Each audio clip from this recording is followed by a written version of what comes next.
We need a plan to solve institutionalized hatred, collectivized hatred, and white nationalism.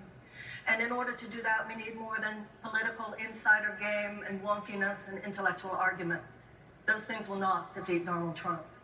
We need some radical truth-telling, not just to talk about healthcare, but talk about why we're so sick all the time. We need to have a serious conversation about race and what is truly owed.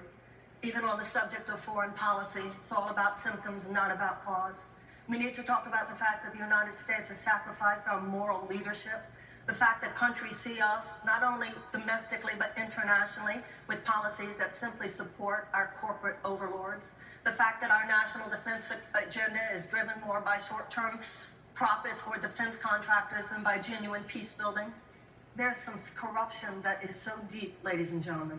And until the Democratic Party is ready to speak to the deeper corruption, knowing that we ourselves sometimes, because of our own corporate donations, have participated, then I'm afraid those who vote for Trump will continue to vote for Trump, and those who might not like Donald Trump will continue to stay home. I want a politics that goes much deeper.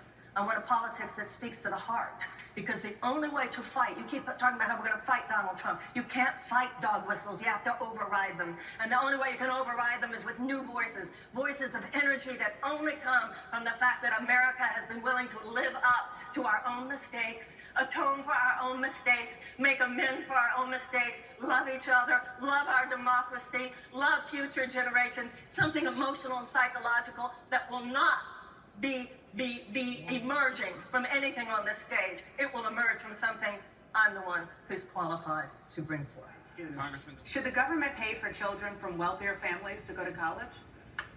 I think that all domestic and international policy should be based on the idea that anything we do to help people thrive is a stimulation to our economy. That's how you stimulate your economy.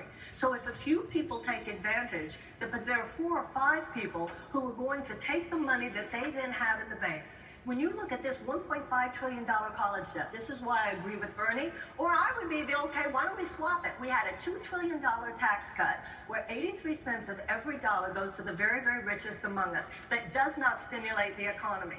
If we get rid of this college debt, think of all the young people who will have the discretionary spending. They'll be able to start their business. The best thing you could do to stimulate the U.S. economy is to get rid of this debt. This is not just about a plan to do it, it's about a philosophy of governing. And I've heard some people here tonight, I almost wonder why you're Democrats. You seem to think there's something wrong about using the instruments of government to help people.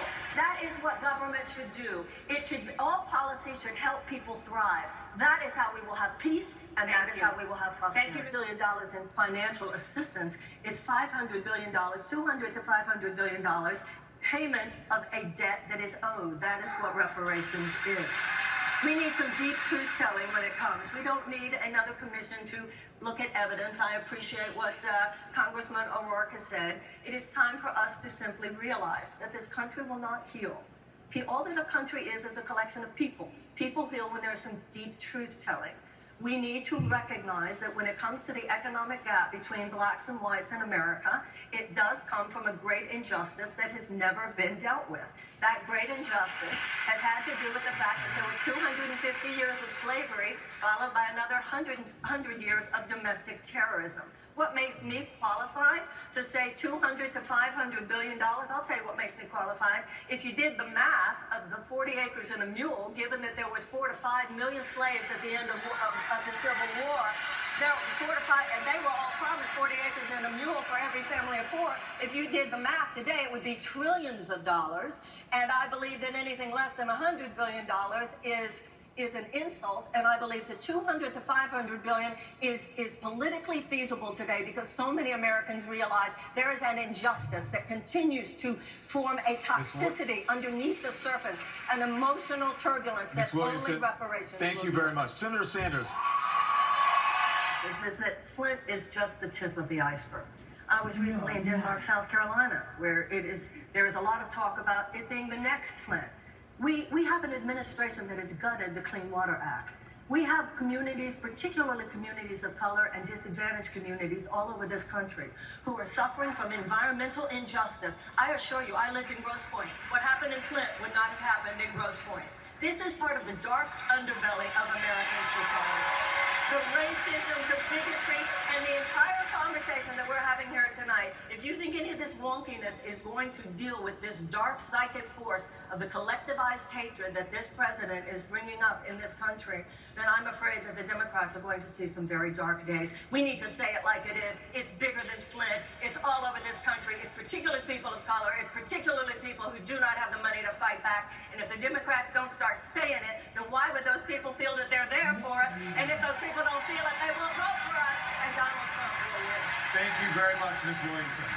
Themselves have taken tens of thousands and in some cases hundreds of thousands of dollars from these same corporate donors to think that they now have the moral authority to say we're going to take them on. I don't think the Democratic Party should be surprised that so many Americans believe yada, yada, yada. It is time for us to start over with people who have not taken donations from any of these corporations and can say with real moral authority, that is over. We are going to establish public funding for federal campaigns. That's what we need to stand up to. We need to have a constitutional amendment. We need to have legislation to do it. Thank and you. until we do it, it's just the same Thank you. old same. Thank Has you. brought forth on this planet an extraordinary new possibility. It was the idea that people, no matter who they were, would simply have the possibility of thriving. We have not ever totally actualized this ideal, but at the times when we have done best, we have tried. And when forces have opposed them, generations of Americans have risen up and pushed back against those forces. We did that with abolition and with women's suffrage and with civil rights. And now it is time for a generation of Americans to rise up again.